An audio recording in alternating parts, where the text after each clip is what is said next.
Right, so the last point that we noticed, since the tape didn't pick it up, is that in chapter 6, verse 22, when it says Noah did according to all that God commanded him,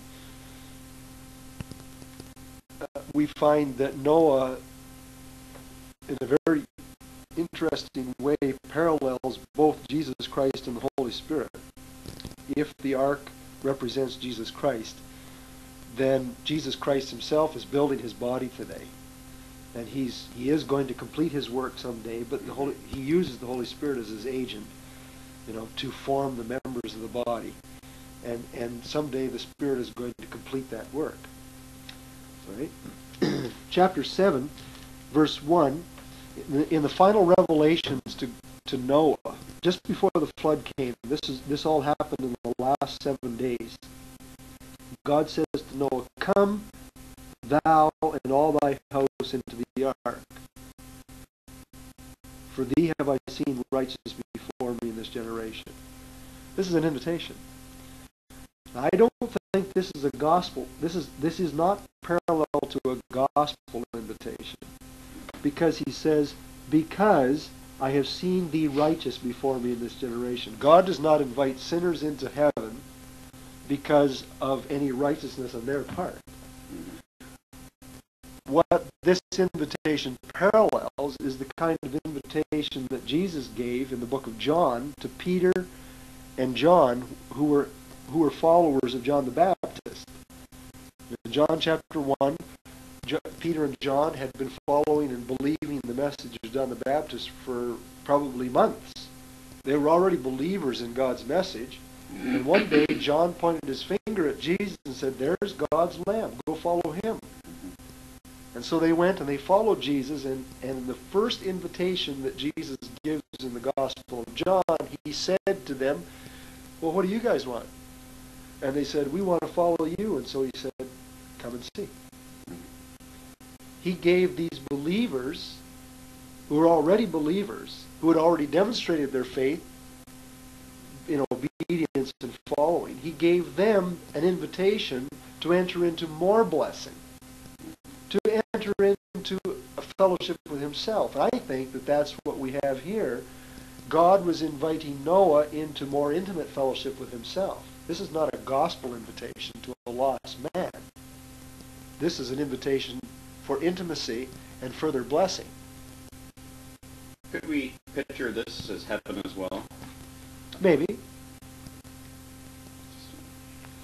Because the blessings for Christians, salvation for Christian is in 3 stages. There is salvation in the past sense for my sins. I think that's over and done here for Noah. And now he needed to be saved physically from water and from drowning. And God wanted him eventually to be saved into his presence. Sure. You see? In our lives, we are saved from our past sins. We are saved. We need to be daily saved from the impact of an ugly world on us and the devil's temptations. Someday we're going to be saved and delivered, actually, literally, from this world into heaven.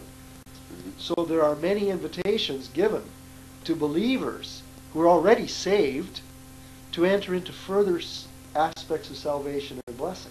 And that's what we see here in Noah's case. Right? And Noah took God at his invitation. Verse 7, Noah went in, and his sons and his wife and his sons' wives with him into the ark, because of the waters of the flood. All right? Okay, so now let's do a quick survey here of what happened in the record of the flood. Chapter 7, verse 11 tells us, here, I'll let you have that. You can follow, maybe you guys can look on that. I only have just the 2 copies here of this, because the photocopier wasn't working. Let's see if I have one more here for somebody else. I guess I don't. I do. There you go, Mandy. No, it's gone. But you can look on it. I don't have the chart on this one. The summary. Okay, verse 11. and 12. Very interesting verses. We could spend a whole hour on this. In the 600th year of Noah's life, in the second month, the 17th day of the month, the same day were all the fountains of the great deep broken up, and the windows of heaven were opened, and the rain was upon the earth 40 days and 40 nights. Two short verses, and yet such profound information. If we could just take a movie, if God could have put this on CD for a movie for us, okay? But let me explain to you what I think was happening here. It says, on this day, that all the fountains of the great deep were broken up. That's the first thing that caused the flood. And secondly, and the windows of heaven were open. Okay, now the order is something happened on earth and then something happened in heaven. I think that the windows of heaven were punctured or destroyed, probably, by what was happening on earth. In other words, it was a little bit like an explosion, in my view. Planet Earth was sitting here. It had been created, land separated from water, right? And then around the planet was an atmosphere. And outside of that atmosphere, in fact, what formed that atmosphere was a water canopy on this third day of creation. So when the great fountains of the deep were broken up, either this is telling us that there were already fountains that were places where water came out of the surface of the earth already to water the earth, all over the earth, and God simply just lit a match and blew up the inside of the earth so that they just blew up, just poof, a great expansion, which would have cracked the surface of the earth and formed what today we know as the continental rifts. The places all around the continent, even under the ocean, where the plates, the tectonic plates of the surface of the earth are still coming together. They've been shattered. They were once together, but now they're shattered. There's one goes up the coast of California, one goes through the Middle East, right up from the Dead Sea, along there. There's other ones all over the world. Okay? These are the cracks in the Earth's surface today that are a result of this. God blew it up somehow, right?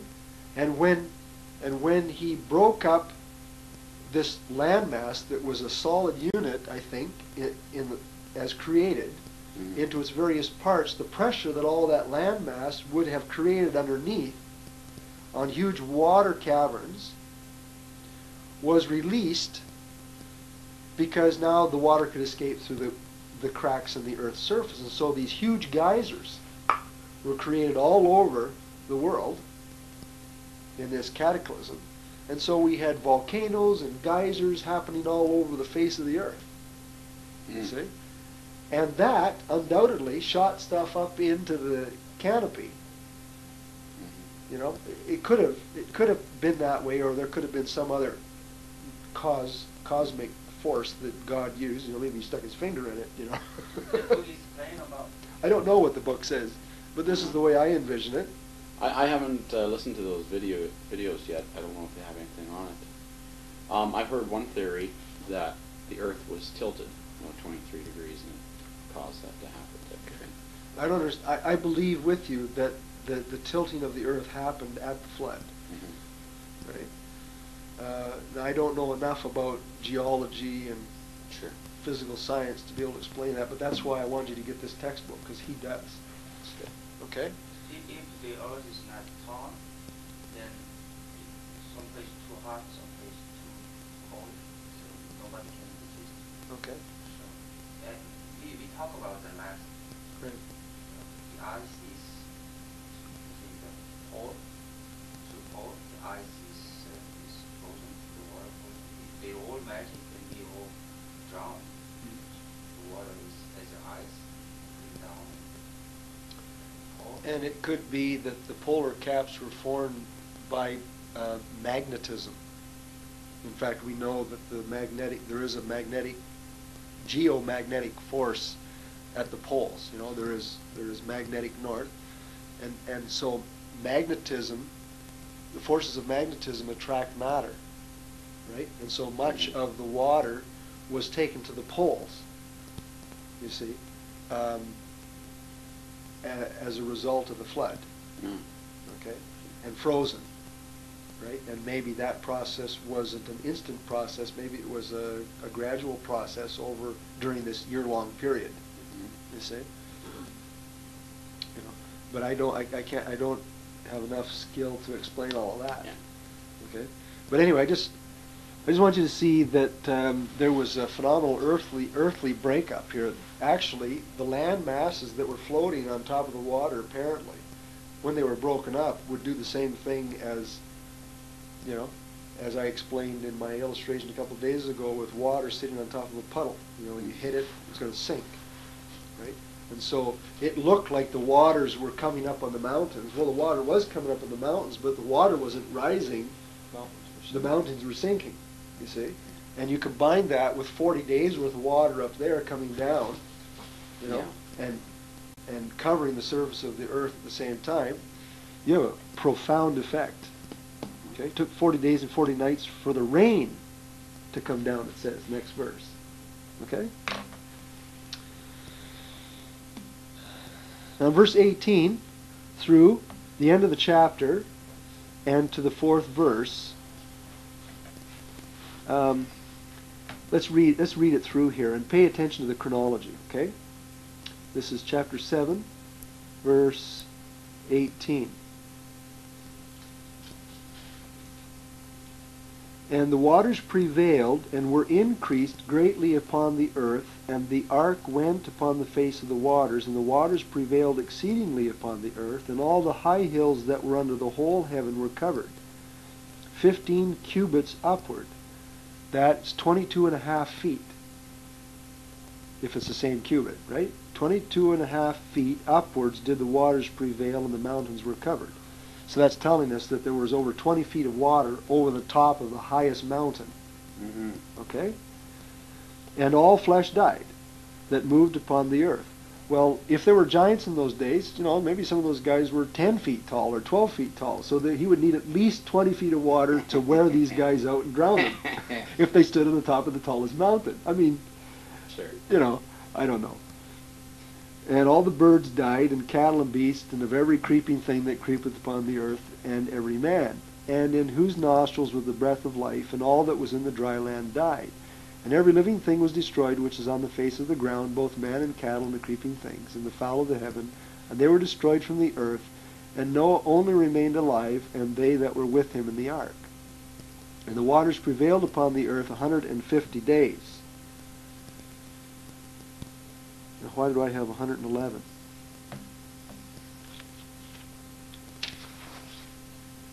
First 40 days.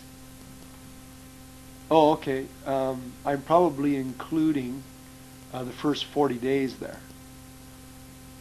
140 plus 111 is 151. And it says, the waters prevailed upon the earth 150 days, and God remembered Noah and every living thing and all the cattle that was with him in the ark, and God made a wind to pass over the earth.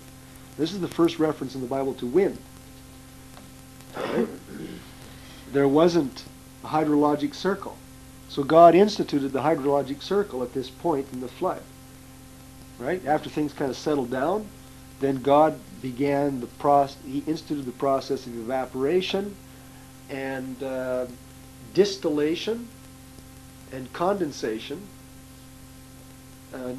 Evaporation. There's 4 things involved. When the water turns into gas, and then it gathers in the clouds, there's a word for that, and then when it distills, it goes into liquid form again. Okay, there's 3 or 4 components to that process. This is the first time. It's related to the winds, and all over the world there are established wind currents today, based on the land formations and the water bodies. And the waters subsided, and the fountains also of the deep and of the windows of heaven were stopped, and the rain from heaven was restrained, obviously during this 150 days. And the waters returned from off the earth continually, and after the end of 150 days the waters were abated. And the next verse says, and the ark rested in the 7th month, on the 17th day of the month, upon the mountains of Ararat. All right. What this is telling us is that it took In the first 40 days, all the waters came down out of the skies, and all the fountains of the deep came up, and the land sank. Okay? And it took another 111 days to the 150th day for the land to rebound to equilibrium, to its present place today, where we have the present land formations of the world, where there are mountains at a certain point in relation to sea level, because the next verse says that the verse says the ark, that the waters were abated and there was rest, and the ark landed on the mountains. So that was the end of it. It took 150 days from start to equilibrium. That's a half a year, right? You can imagine it would take a half a year for that much water over the size of this planet, and probably the planets, the continents themselves shifting around underneath the water, and vibrating as a result of this huge explosion or whatever took place. Okay? Question?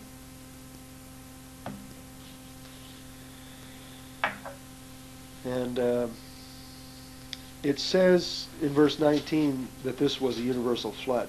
I guess what I haven't said yet that I need to say is that it talks about days and months here. It talks about numbers of months, and it talks about years. You have to remember that since Moses wrote this, and he was a Jewish leader, he was writing from a Jewish perspective. So the Jewish language, the Jewish literature, Jewish culture, and therefore the Jewish calendar was probably the basis for all of this information. It was given to us not in our Roman calendar, but in the Jewish calendar. And the Jewish calendar was based on a lunar month of 30 days, approximately. Right? So they had 12 months of 30 days, and the lunar month is just a little bit off compared to the solar calendar, which is much closer to reality, to actually properly breaking it up consistently. The solar calendar has to be changed every 4 years with the addition of 1 day. We have a 29th day in February according to the solar calendar every 4 years. Okay? But in the lunar calendar, they had to change it every year. Every year there was the addition of 1 month, or every so many months there was the addition of another 30 days to make up for the difference. They did it by the moon instead of the sun. So anyway, we understand this is a lunar calendar of 30-day months. Okay? And so that's why on the summary we've got months that are 30 days. And so it tells us that the flood began, verse 11, on the 17th day of the second month. The second month of the Jewish calendar is not our February. It is where do I have it here? The second month in the Jewish calendar was Ziv. That was the name of their month, which is basically the same as April, May. So their second month Ziv started halfway through our April and ended halfway through our May. So the 17th day of that particular month brings us just past the halfway point, which means it was the beginning of May. Right?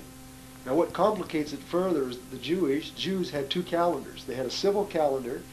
Ziv was the second month of the religious calendar, and Bull was the name of the second month of their civil calendar.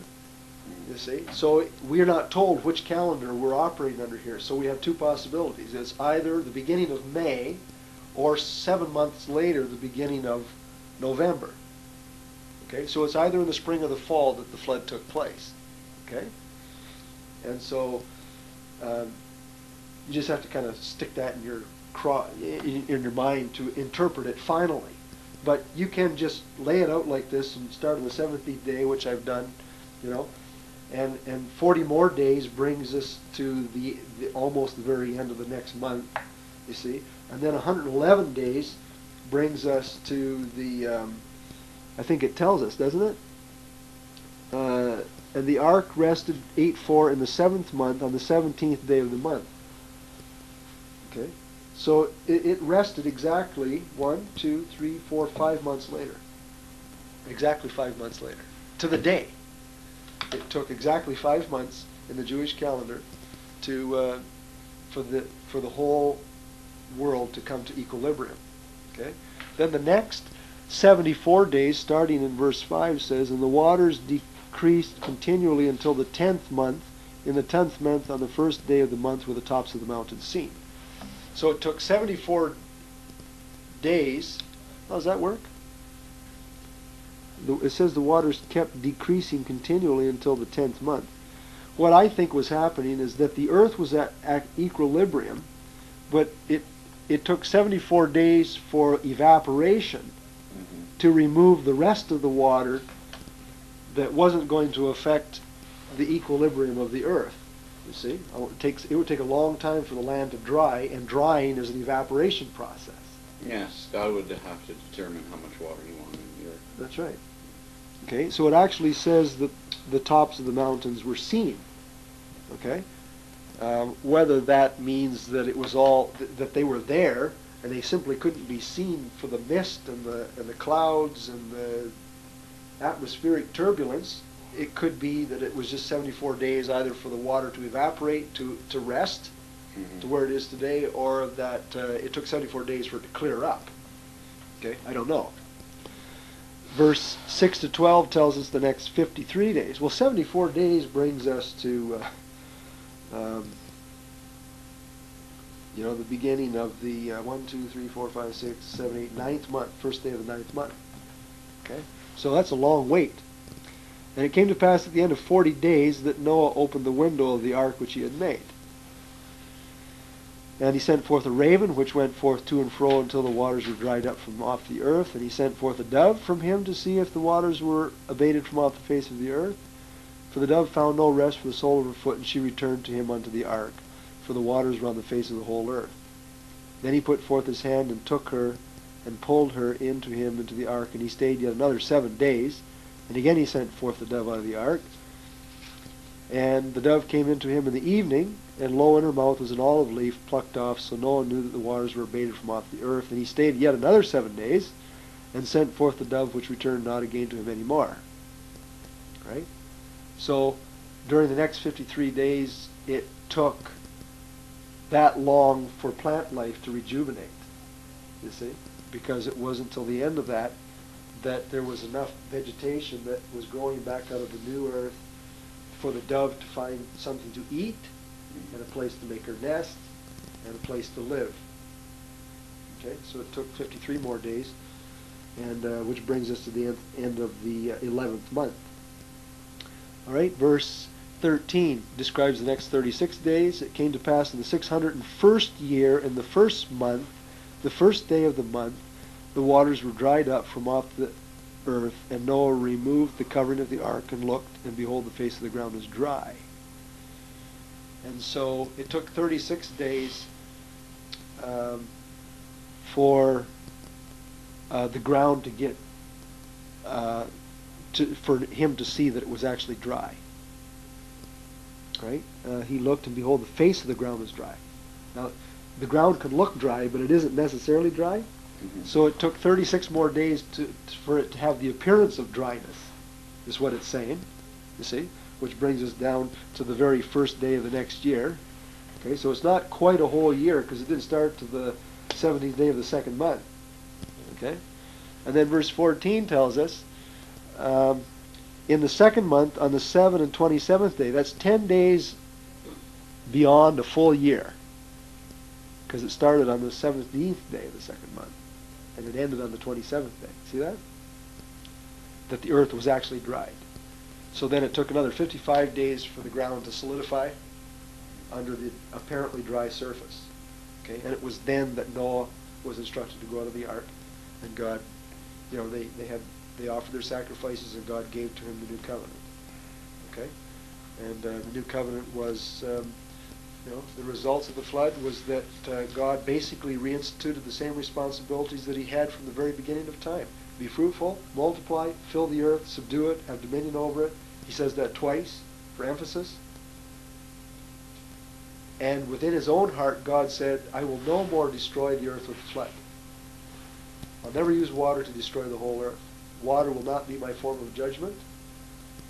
We are revealed later on in the scripture that the form of judgment would be fire next time. Okay? By God. He's going to burn the earth up. Okay? And the only new thing that was really instituted when Noah got off the boat, and you need to see this with me, is chapter 9. We'll quit here. I know we're just a little over time. I just want to take a moment for you to see it. Verse, there were two new things happening. Verse 2. And the fear of you and the dread of you shall be upon every beast of the earth, and upon every fowl of the air, and upon all that moves upon the earth, and upon all the fish of the sea. Into your hand are they delivered. Every moving thing that lives shall be food for you, even as the green herb have I given you all things. But flesh with the life thereof, which is the blood thereof, shall you not eat. So the first new thing we read is that God was telling man that now he could eat the animals. You know, now we have the introduction of carnivorism into the universe. Probably not just for man, but for animals as well. There's no hint that they ever did this before. God was now allowing it. And he specifically says the animals will be afraid of you, which really explains why you can't get close to wildlife. That's right, and it also explains how Noah could get the animals on the boat. Everybody says, oh, what a dumb story. How could Noah get all the animals to come onto the boat? Well, before this point, after the flood, there was no fear of man amongst the animals. It wasn't even a miracle, it was just the normal thing. Yes. You see, we never think about those things. But afterwards, fear of man, fear was placed within. You know, it was the dog-eat-dog world, the law of the jungle. Okay? That was the first new thing. The second new thing is that in verse 5, he added, surely your blood of your lives, people, will I require.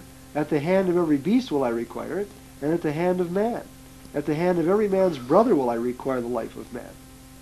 Whoso sheds man's blood, by man shall his blood be shed, for in the image of God made he man. The second new thing was that God was instituting social responsibility for each other. Before the flood, this principle was not required, and therefore nobody cared for anybody, nobody restrained anybody. Violence ran unchecked. And because of that, God said now in the new world there's going to be checks and balances. There's going to be restraints that I'm going to require of men to restrain themselves. And so this is the introduction of human government. Men are supposed to govern men and to restrain evil. And when a man kills a man, then other men are supposed to kill that man. You see? And so we have in the Old Testament especially the introduction of the law of the right to avenge death by family members. So we have the beginning of real feuds here, you see, and warfare and all that kind of stuff between groups. But it's also legitimately, this is taken in the New Testament in Romans chapter 13 to apply also to human government, to legitimate government.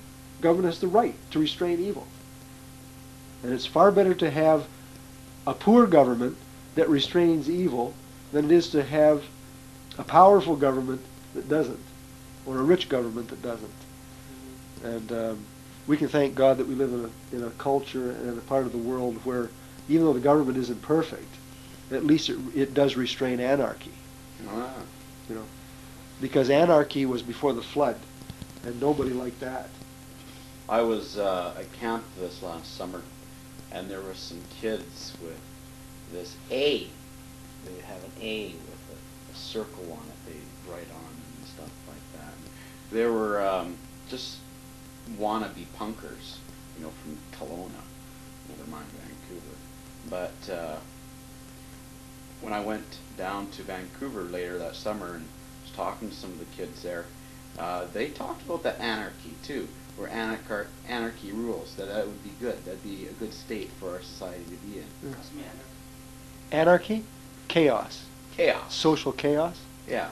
And they said, oh no, there'd be checks and there'd be rules, you know, everyone would, you know, look after themselves, but the, you know, the stronger ones would look. Yeah. Yeah. So. Sure.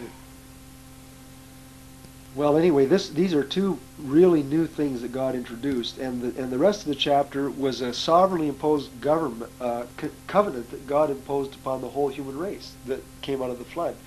God would now institute seasons. He says, for the rest of time, it will never fail that there will be 4 seasons: spring and fall and summer and winter. He talks about the seasons here, and he himself. This was a covenant not made with just one race of people, but with all the human survivors. So the descendants, this was made with all their seed after them, with everybody. And so all around the world today, God holds himself accountable to maintain the seasons and to maintain some kind of regularity in the planetary condition, in the physical world in which we live. And the flood explains this as a choice that God made.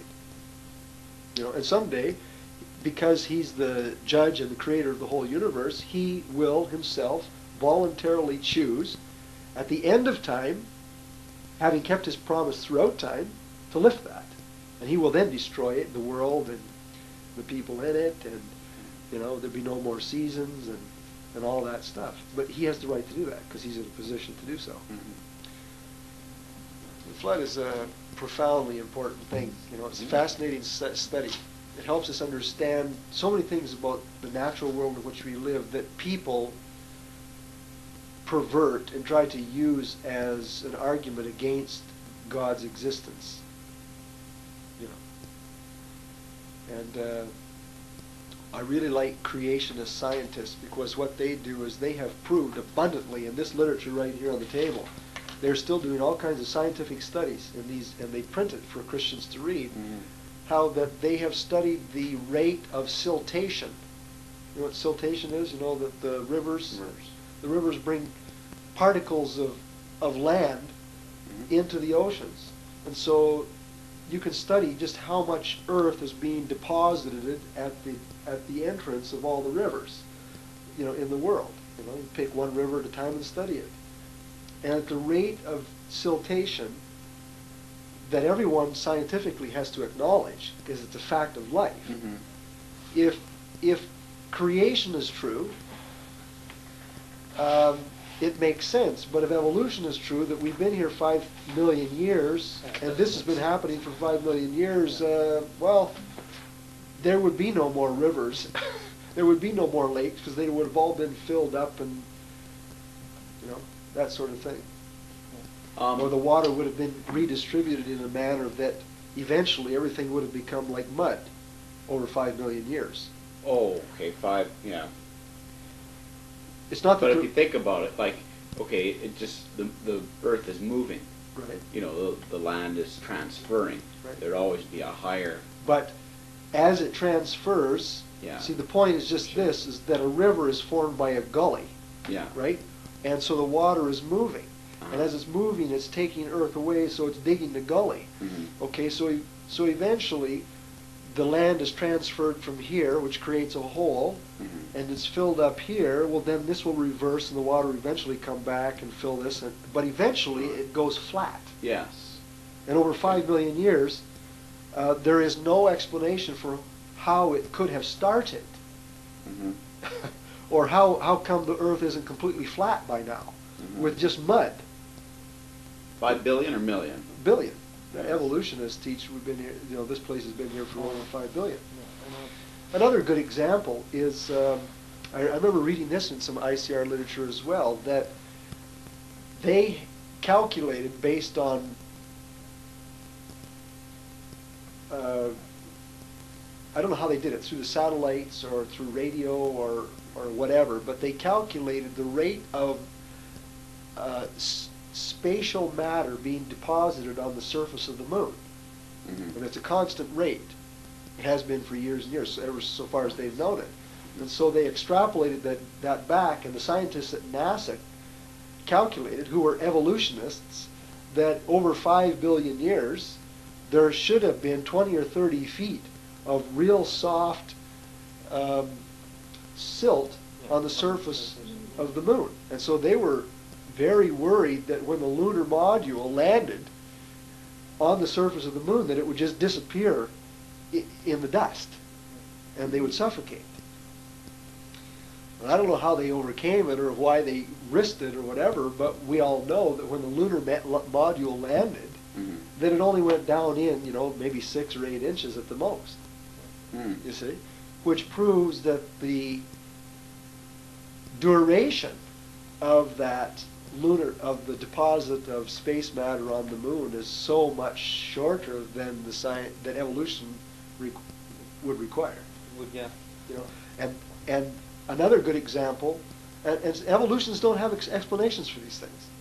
Another good example is the rate of depletion of the magnetism of the Earth. The magnetism at the poles of the Earth, its magnetic power, and it is decreasing at a known rate. The power of magnetism at the poles of the Earth is decreasing, and as it's scientifically discovered, they know that it's just going downhill, it's depleting.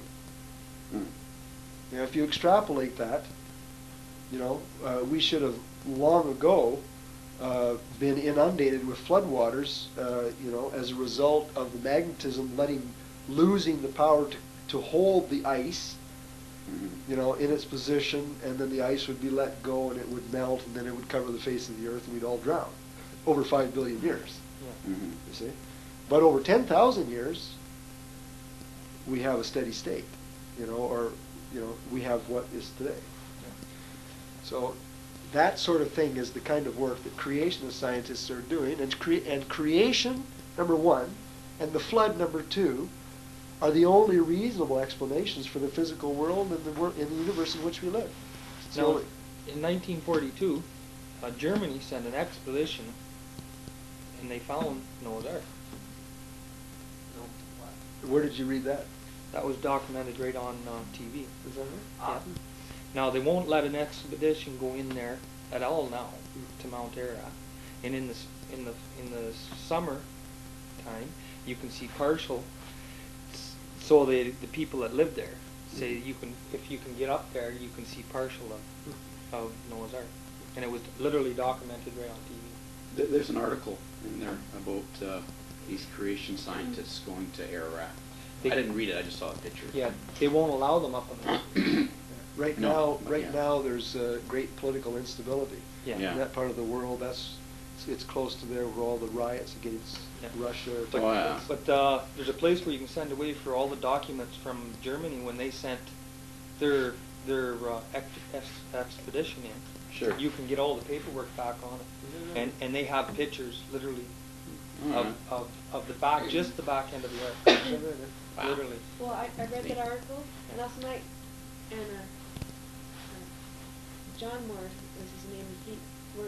One of they think when it is the Ark, he doesn't think it is. He thinks it's just rock. See, the Institute for Creation Research people have actually sent half a dozen expeditions over there, and they've tried their best, to actually get up there, but they've always been stymied, and so there's no conclusive proof so far as they know. Yeah. But there has been, I remember, I'm not sure it was the Germans, but I heard or read one time an article where the Russians had taken photographs, or something. So I'm not sure who it is, but in 1942 they said the Germans were. Is that right? And they have I forget the address. My mother's got it. Is that right? I'd like that. I'd like to see that. You can send it away for all the newspaper clippings and everything on it. Yeah, I got to go by and get that from her. Yeah, I'm pretty sure my mother has it there. So that's where I've seen the expert, like the. I've seen books, In Search of Noah's Ark and different things like that. Yeah. I think I read it, but a long time. Yeah. Next week, on Monday, we're going to try to do a little bit of catch up. Okay, because we've got 5 days of classes, and one day we're going to spend on Abraham, one day on Isaac, one day on Jacob, and one day on Joseph. We're going to do a survey of their lives and on the material in the book of Genesis. Okay, I think you'll be profoundly interested in. It's fascinating stuff. It's really exciting. Okay, but we have one day to catch up on Babel and to do a general chronology of chapters 12 to 50 in the book of Genesis. And so. And for me to catch my notes up. And at this point in your notes, like I've been doing prolific notes, at this point, the verse by verse exposition is going to stop, Yeah. and I'll be giving you outlines. That's all, because there's no way to do it. Okay, but anyway, it'll be sufficient for the purposes of this course to do that. Okay, so that's where we're headed next week. Great. Now you've got books. You need to pay for those books. Either pay me, and I can pay the people, or Not to me. yeah, he already bought his. But and I've got some creationist videos at home, and I think Mandy found 3 up here. I don't care which ones you watch. I just don't want you to watch some kids ones. I want you to watch adult ones. All right? I need that back, and I'll make sure I give everybody a copy of it in your notes. Great. Okay? You can have that. Very interesting. Not to me. You will make a Yes. copy there. Yes. Well, I remember last year when you talked about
All right, this is the beginning of week 2 in our course, and we're actually just a little bit behind, and so we're going to spend the first 15-20 minutes this morning just doing a real quick survey of the next major event, the fourth and last major event recorded in the first 11 chapters of Genesis, which is the Tower of Babel.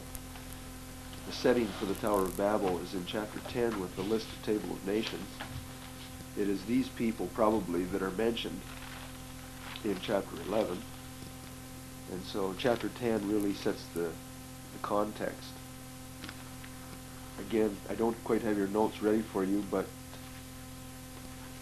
I do have an outline, and I'll have it in your hands immediately for those who are taking the course by correspondence. The next page in your notes is the fourth major event, the Tower of Babel, which illustrates the origins of the present world's cultures, nations, languages, and peoples. And so it's a very significant event in history.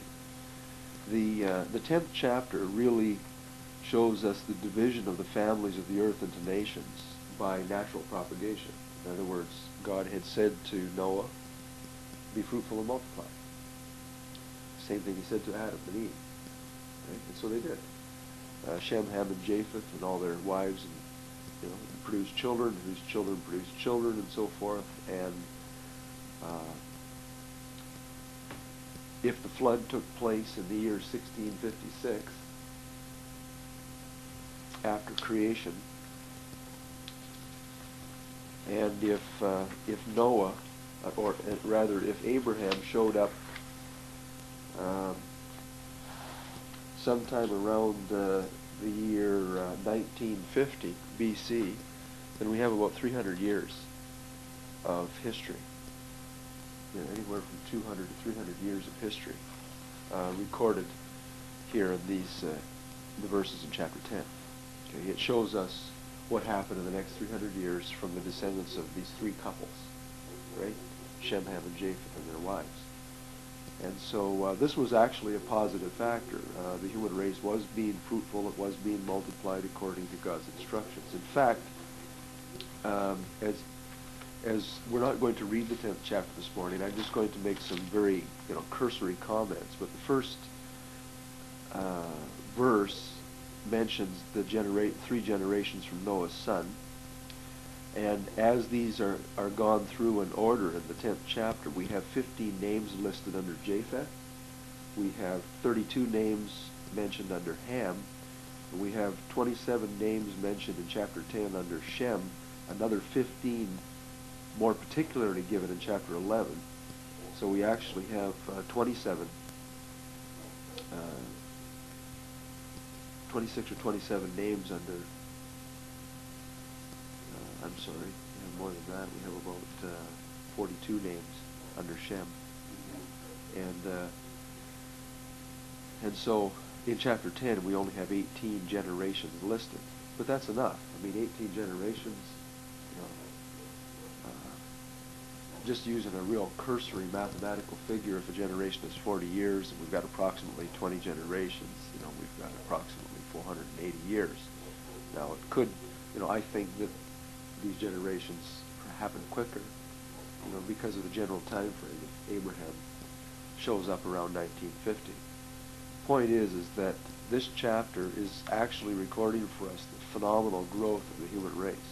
There could have been, again, within 300 years, it could have been, millions of people, growing exponentially.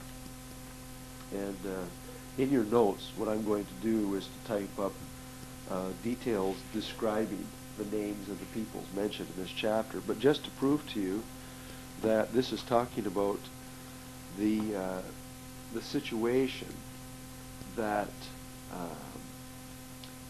probably developed either prior to or immediately after Babel. And there's some discussion about whether chapter 10 follows chapter 11, because if languages didn't start to chapter 11 with the judgment at Babel, and since language is probably the primary thing that produces culture, see, that groups of people who could understand each other would live together, and then they would form their own cultural distinctives. Just like Francophones in this country, French-speaking peoples, they have certain customs and family, the way, one thing I know about French people is that their girls get married younger, as a rule, even in Canada. The tendency before the Cultural Revolution in the 1970s and 80s in Quebec was that they tended to have a lot more children than Anglophones.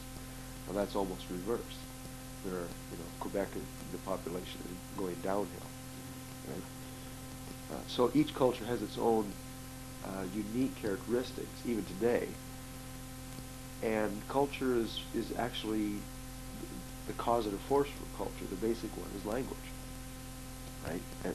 And so as nations would grow out of cultures, which is the next logical step, groups of people living together would form their own governmental structures, social structures, right? Not just cultural. And so when we come to chapter 10, it says in verse 5, "By these were the borders of the nations divided in their lands, every one after his tongue." See? After his tongue. So this is obviously describing a post-Babel situation. And chapter 10 is actually a summary. Okay? After their families and in their nations. And in the next verse it says the sons of Ham were Cush, Mitzrayim, Put, or Put, and Canaan. Now, I have no difficulty understanding this myself as actual literal names of this man, children. I think that he had 5 sons, and this is the names of his sons. But if you study geography and history, you discover that the country, the land, the territories in the Middle East, that were settled by and then organized socially by the descendants of these people, took the name of literal people. Right? So, just like the state of Pennsylvania, for example, in the United States, is named after William Penn. The territory became organized after an individual's name. So the fellow who was known as Cush settled in a territory that eventually became known as Cush, which is an ancient name for Ethiopia, you see. And Mitzrayim was an actual son of Ham, which in the Hebrew Old Testament refers to Egypt. The Mitzrayim are the Egyptians, you see. I don't remember where who Put was, but Canaan, stands for that. And so in your notes, we're going to give you, you'll have the details that you can read through. And in fact, your textbook goes through this in some detail and explains this connection. And it says in verse 11, "Out of that land," referring to Babel, "went forth Asher, and builded Nineveh, and the city Rehoboth and Calah, and Racin between Nineveh and Calah, the same as a great city. The Mizraim begot Ludim, and Anamim, and Lahavim, and Naphtuhim, and Pathrusim, and Casluhim, out of whom came the Philistines and Caphtorim." So it's obviously not just individuals, but when you have names with an "im" on the end, it refers to peoples. All the peoples, because that's a plural word in Hebrew. When it talks about the Mitzrayim, that's the Hebrews. That's the Egyptians, plural. You see? And Ludim refers to the people that descended from Lud. You see? All the peoples that lived in that area. Right? When it talks about the Philistines coming from the Caslohim and the Pathrusim, you see? It's showing us geographically how one area, the inhabitants would then spawn off, and people would leave that area and settle another area and become known with a distinctive people group name and so forth. And that's continuing on in the present day. Right? Verse 18, the Arvadite and the Zemarite and the Hamathite, and afterward were the families of the Canaanites spread abroad. So it wasn't just Canaan, but then Canaan was divided into families. And some of these names that are mentioned here are the actual names listed in Genesis chapter 15, when God told Abraham, this is the land that you're going to have, and here are the borders of it, and here are the nations that presently live in that land. The Girgashites, and the Hivites, and the Arkites, and the Sinites, and the Arvadites, and the Hamathites are all specifically mentioned as actually indwelling the land of Canaan, the borders of which God said would belong to Abraham's descendants. So this is crucial, and much of it is actually verified by modern archaeology and historians as being one of the most accurate chronicles of ancient people groups and the origins. And it shows us that the nation of Assyria is just off the map there. Right on this particular map, it's just to the where the green goes off to the east side there. That's Assyria, north of Syria. And it says that those people, the Assyrians, came from the Babylonians. They eventually became world powers that vied for each other. Right? The Babylonians were eventually defeated by the Assyrians, who were eventually defeated by the Egyptians, and so forth.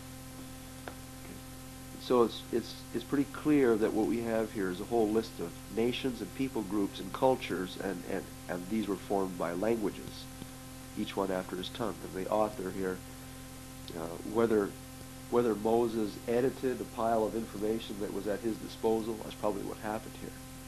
Okay. And of Noah's 3 sons that are mentioned in chapter 10 here, we have Japheth mentioned first, and then we have in the first 5 verses, and then we have the central section. The largest section of the chapter describes the descendants of Ham down to verse 20, and then the descendants of Shem are given the medium-sized division of the chapter.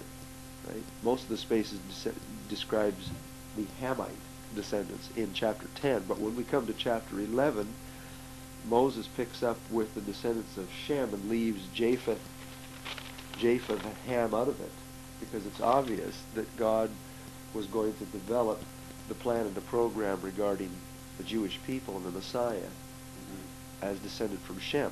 And so it's important in the biblical record to leave those hundreds and thousands of other people groups to the side and focus on the descendants of Shem, right? the third son of Noah. Right? So that's basically all I want you to see out of there, is that I just want to mention in passing too that I took a course on historiography, which is the history of historical records at the university a few years back. And the textbook was written by a couple of humanists, famous humanists. They were signers of the 1933, at least one of these guys was a signatory of the 1933 Humanist Manifesto. Harry Barnes was his name. And very well-known historian, but he was a humanist. And, certainly had no love for God or the Bible. But as a historian, he came out in print and said and acknowledged that of all the historical records that are at our disposal in the 20th century, the Bible tells us more accurate information about the origins of humanity. Or not origins of humanity, but the origins of the nations, ancient people groups. The Table of Nations there in Genesis chapter 10, historians around the world, Christian and non-Christian alike, acknowledge there is nothing in history, in historical writing, that is as accurate as what we read in the Bible. They have profound respect for the historical record, even if they don't believe it. They don't believe a spiritual message, they believe that the historical documents in it are of great value. It was just fascinating from the Christian perspective. It's further evidence of the accuracy of the Scriptures. Right? So the last verse then, the last two verses in chapter 10 give us a summary. These are the sons of Shem after their families, after their tongues, in their lands, after their nations. These are the families of the sons of Noah after their generations, in their nations, and by these were the nations divided in the earth after the flood. So I think some of chapter 10 is probably showing us the natural development and growth of the people that came off the ark. And for many of them, there was probably a time, undoubtedly, that many of these people all spoke the same language. You see? Maybe in their people groups that they would have naturally divided into dialects, but they would naturally have been able to understand each other for years and years and years, all over the world, because when we come to chapter 11, we specifically read that the people said, come, let's stay together. Let's not spread out. You see, which was direct rebellion against God, because he had told them to be fruitful and multiply and fill the earth and cover the face of the earth. So the people said, no, let's not do that. Let's stay together. Right? And when people rebel against God's explicit program, then you have idolatry. Rebellion leads usually to idolatry. There's a misfocus. Stubbornness, but then there's a misfocus. Then instead of their eyes on God and the worship of God, then because of rebellion, there's the worship of something else. You see? They're always connected. Idolatry and rebellion are always connected. And so since they rebelled against God's explicit command to multiply and fill the earth, and they wanted to stay in the land of Shinar, it says, which is ancient Babylon. This is the Fertile Crescent of history. Then that led to idolatry. And chapter 10 even alludes to this. And ancient history mentions a character named Nimrod. And this is well documented in the historical records. And the biblical record mentions that one of the descendants of Cush was a guy named Nimrod, chapter 10, verse 8. He began to be a mighty one in the earth. He was a mighty hunter before the Lord. Wherefore it is said, even as Nimrod, the mighty hunter before the Lord. So we have and the beginning of his kingdom was Babel. Yes. Didn't he start Nineveh as well, Nimrod? Could have. But he's specifically said to be the father of Babel and Erech and, these main... And it does say that Nineveh came out from those cities. Right? So he could have easily. I don't know enough of ancient history to know that, from a secular perspective. Okay. But in chapter 11, it's obvious that there's idolatry. Okay. It doesn't mention Nimrod by name in chapter 11, but the implication is that since he is one of the few individuals to which a spectacularly exalted position is mentioned in chapter 10, the implication is that he was behind this rebellion in chapter 11. And ancient history says that idolatry began with Babylon. Worldwide idolatry began with Babylon. And so the gods and the goddesses, ancient history says that Nimrod actually married his mother and began a fertility cult. It was very perverted sexually. Okay? And he forced people in Babylon to worship both him and his mother, and so he became a god, and she became a goddess. See, and this is where the ancient worship of a mother-son deity came into place, which was transferred eventually to Egypt. The Egyptians worshipped Isis and Osiris. I forget which one was which. But it was a mother-son deity, you see, and that was transferred into Roman Catholicism eventually, with the worship of Mary and the Son. You see, and so even today, around the world today, we have the most ancient of false religions, under the guise of Christianity. See, and it started with Nimrod. And it's like Solomon said, there's nothing new under the sun. So that's why these two chapters are profoundly significant, because it shows us that since they refused the plain word of God about how to live in general, then they became turned, and the first sin, is it not? isn't it not fascinating that the first sin of humanity was to stay together and to try to create oneness and man-made unity? You see, and the history of the world is coming full circle. In the last book of the Bible, it says there's going to be one world government, there's going to be one world religion, and one world economy, and that's going to be brought about through the efforts of the Antichrist. You see, which is going to be an anti-God thing, a rebellion against God, and God is going to destroy it by fire. See, this is where it started. And so actually, what our world today, not just the languages of the world, not just the cultures of the world, not just the nations of the world, but the religious climate of the world. The fundamental religious climate of the world is spiritual rebellion against God and idolatry, and the worship of the creature rather than the creator. See, and this is where it started.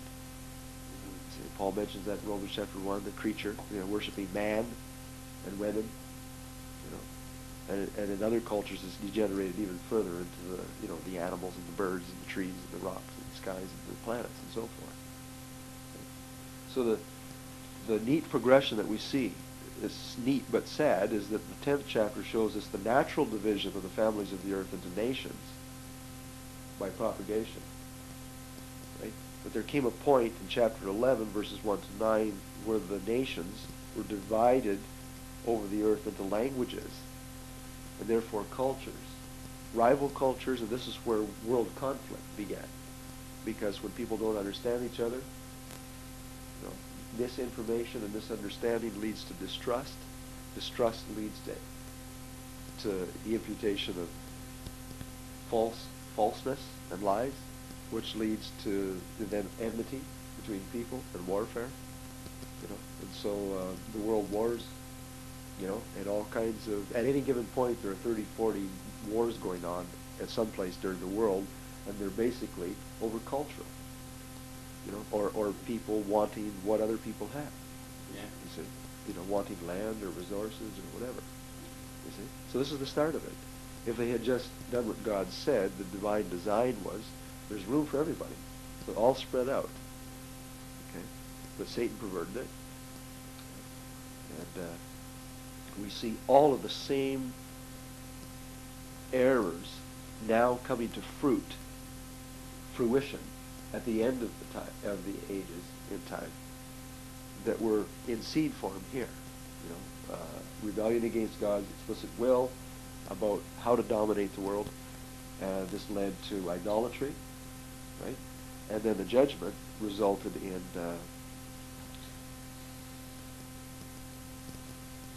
mistrust, and because of people thinking different ways and not understanding one another, and this led to all the enmity that we see in the world today. And it's going to climax. While people distrust one another, they're going to, under satanic inspiration, just like I think Nimrod was satanically inspired, they are going to unify. There is a push today, even in our lives, for one world government, Trilateral Commission of the United States, the League of Nations, the United Nations, and globalism,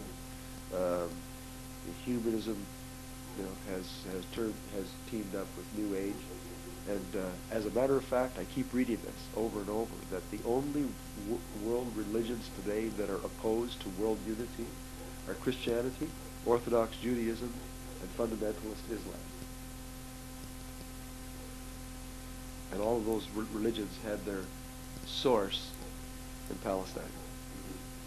You see, it has something to do with Jesus Christ. Morning. Hi. You did make it. And so that's a very quick overview of chapter 10. And now I would like to draw your attention to Chang, before you sit down, grab one of those sheets off under the pin there. Yeah. I'd like to draw your attention to your homework for this week. I know that I have given you, I gave you a few questions to study out, for the first section of the book. Okay? Now this week, for the material from chapters 12 to 50, these questions are all related to the lives of Abraham, Isaac, Jacob, and Joseph and their wives. Okay, and this relates to the chronology that I already asked you to develop. I asked you to develop a chronology for the first 11 chapters. That brings you into Abraham's time, okay? Because Abraham is mentioned in chapter 11. So starting with chapter 12, the author specifically focuses on the life of Abraham, okay? And in order to answer these questions, the instructions are for you to only use your Bible and a concordance, and use graph paper, and use what you'd have to do is establish a scaled timeline in order to come at derived dates. For example, on the board, we are specifically told that Abraham was 75 when he left Ur. We are specifically told that he died at 175 years of age. We are told his age when his sons were born, Ishmael and also Isaac. You know, we are specifically given these events. And we are told when Isaac died and how old he was when he had his son. Right? So when you put that stuff on a scale, you know, so that you can see it on a scaled, you know, actual, you know, every block represents 5 years or something, then you can deduce, even though it doesn't tell us, that Isaac would have been 75 when his father died, that Jacob would have been 89 when his father died, that Joseph would have been 56 when his father died, you see? And then you can deduce all kinds of other things about their interrelationships that the scale shows you was true, even though the scripture record doesn't actually state it as a historical fact. So you can actually arrive at much more fascinating information from a scaled timeline than you can from the raw data given in the book of Genesis. And that's what makes this study just fascinating. And it also shows you then the actual time periods of these men's lives. And today I want to just spend a little time giving you a bit more of an overview on that. But you will not be able to answer these questions without doing that. So the first thing you do is you have to work on this chronology.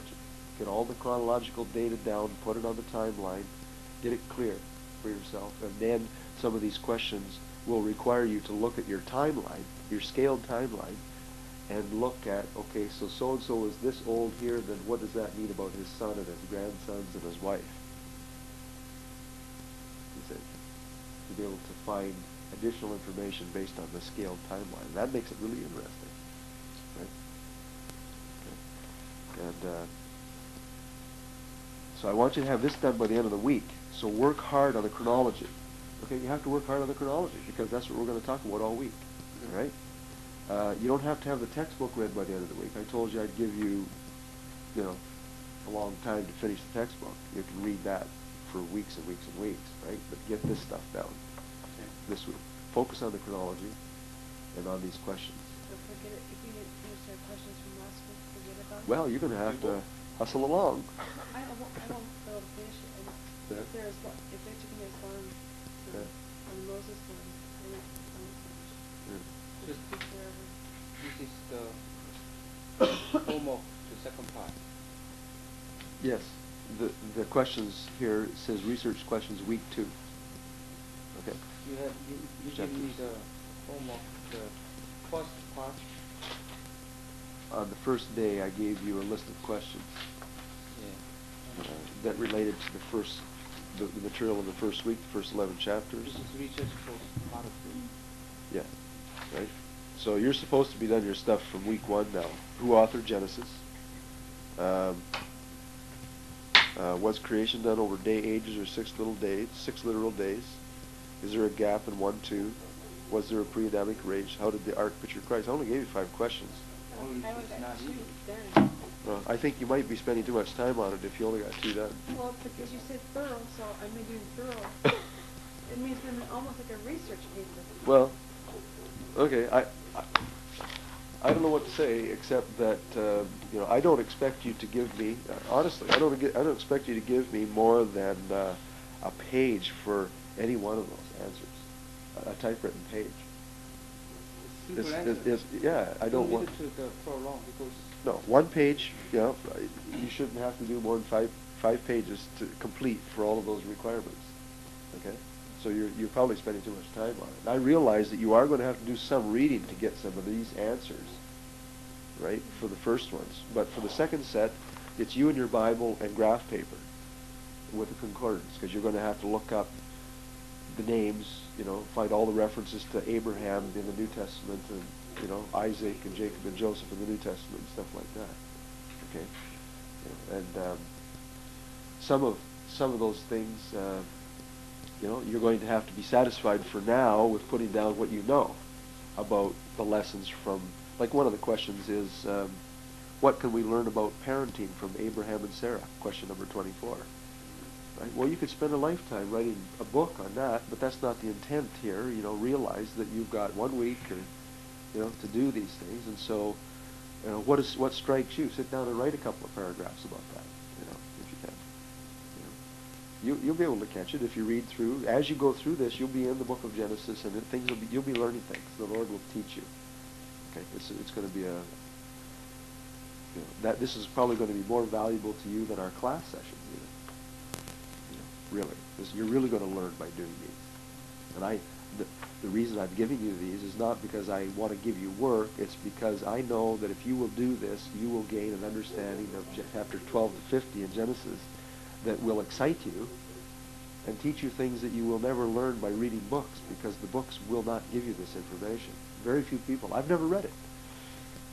I have never read this stuff. It's not in your textbook. They don't do the chronological stuff where they compare and then put it in perspective for you, and you will get perspective by doing this yourself on this chronological work. The closest thing I've ever come to it, and I would highly recommend it if you ever get time later, is to get stories on the book of Genesis done by a Presbyterian preacher's wife in southern Ontario named Mrs. G. Her name is Mrs. Griffith. And she has a ministry called Mrs. G Ministries, right? And she basically produces tapes for children, right? But she does her homework. She does this kind of work.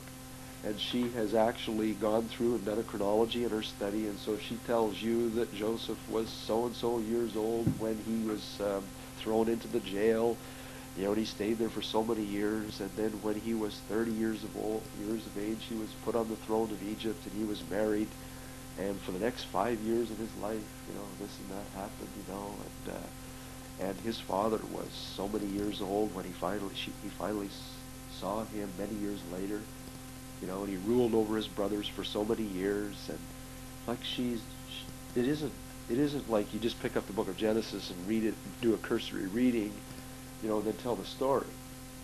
And you do your children a disfavor when you're doing a Sunday school lesson by just, if they're young kids, of course it doesn't matter. But if you're going to teach teenagers, well, really teach them. You see, get them to really see it for the first time. If you're going to teach adults, do the same thing.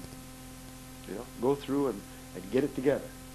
And show the relationships and the subtleties that are there in the text. God expects you to mine those treasures out. You see, and this is what this will do, right? I already did one night the basic even to the Joseph. Good. So what you should do is take that information. If you've got the scripture references down there, you'll be able to transfer that to graph paper. Not as much as detail. I didn't check the Ismail. Right.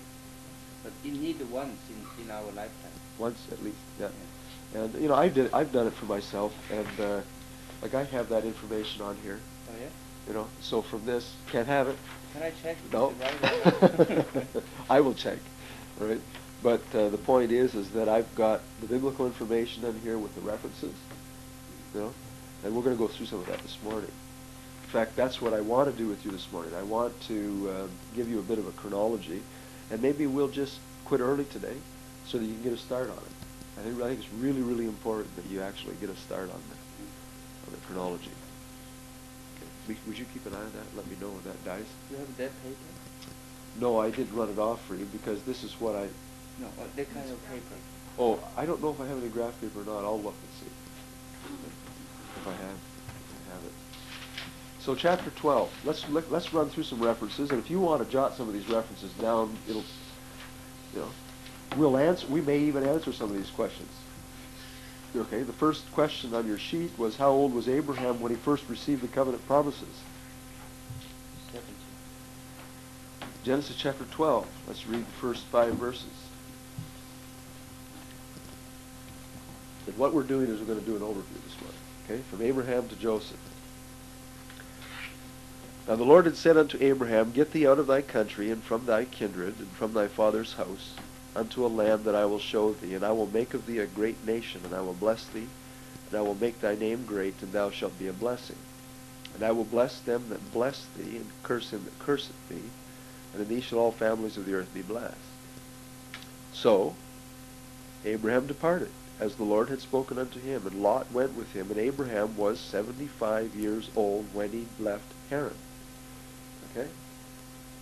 So the question is, how old was Abraham when he first received the covenant promises? Does it say that? It says he was 75 when he left Haran. Sorry.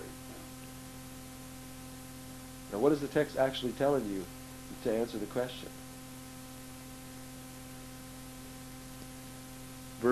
What is the fourth word in chapter 12?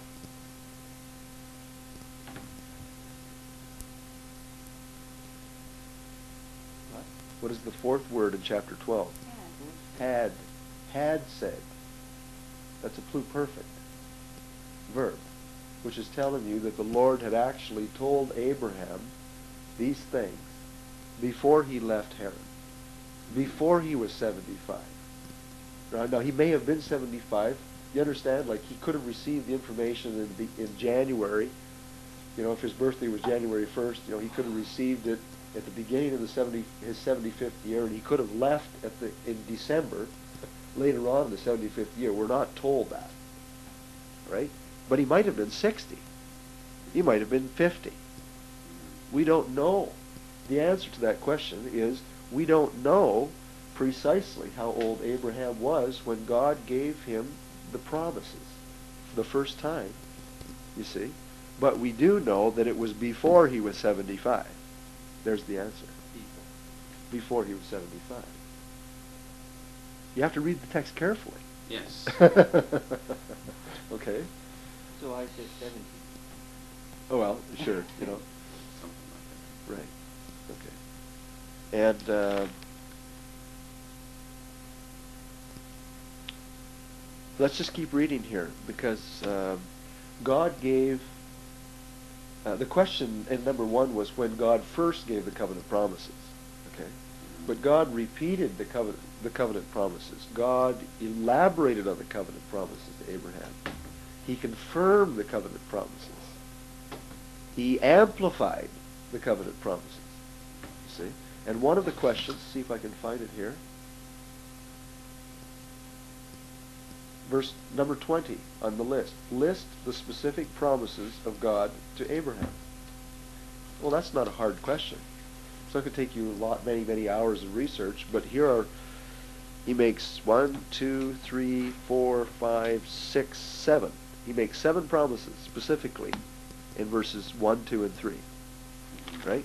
If you go down a few verses, in verse 7, and the Lord appeared to Abraham, this is in a place called Shechem, and said, To thy seed I will give this land, and there builded he an altar to the Lord.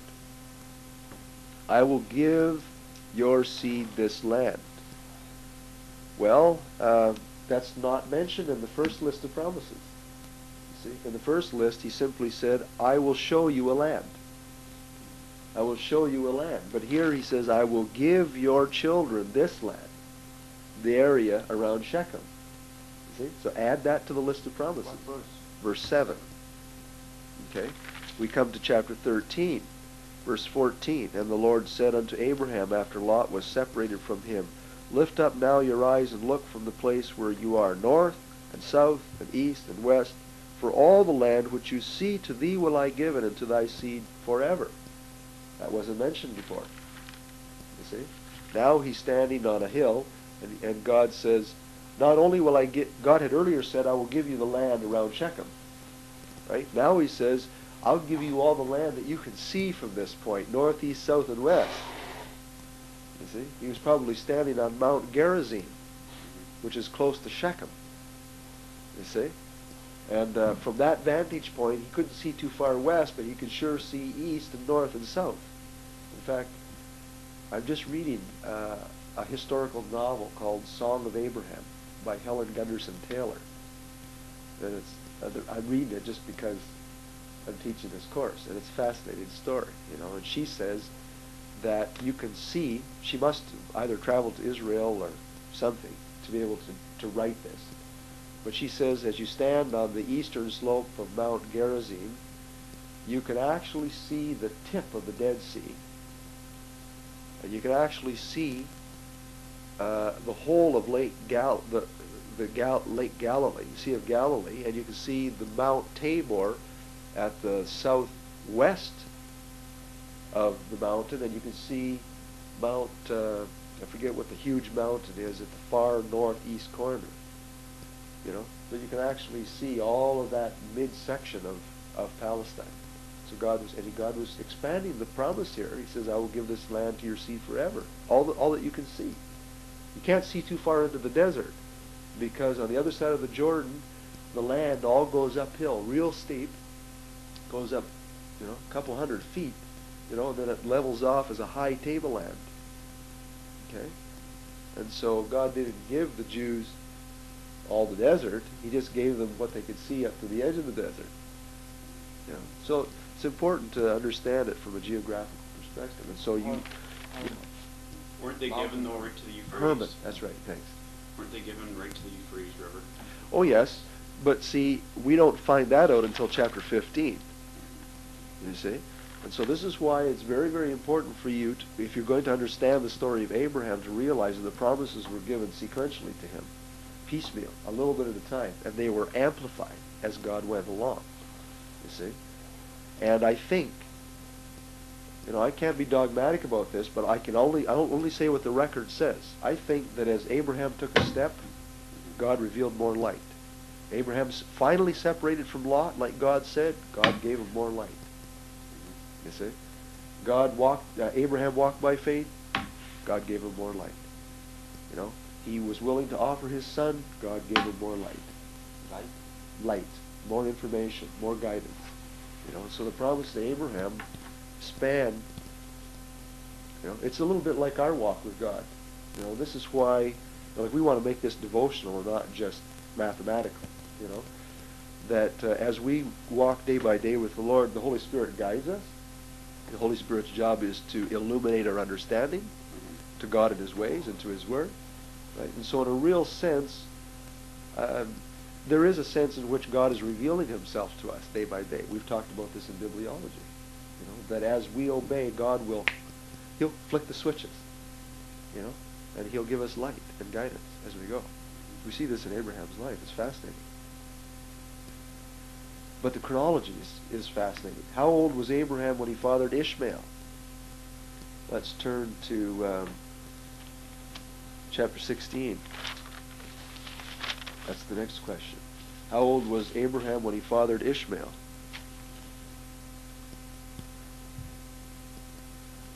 (16:16) gives you the answer. And Abram was 86 years old when Hagar bore Ishmael to Abram. 86. He was 86, right? When, and so that means that he was 85. You know, it takes at least 9 months, you know, for a child to be born. So he was 85 probably when Ishmael was conceived. Okay? Now that's important, because in chapter 17, I'm sorry, I just want to back up one second and go reread with me verses 1 to 3, chapter 16. And Sarai, Abram's wife, bore him no children, and she had an handmaid, an Egyptian, whose name was Hagar. And Sarai said unto Abram, Behold, now the Lord has restrained me from bearing. I pray thee, go into my maid. It may be that I may obtain children by her. And Abram hearkened to the voice of Sarai. And Sarai, Abram's wife, took Hagar, her maid, the Egyptian, after Abram had dwelt 10 years in the land of Canaan. We know how old Abram was when he left Ur. He was 75. Now, how long it took Abram to go from Ur, which is Babylon,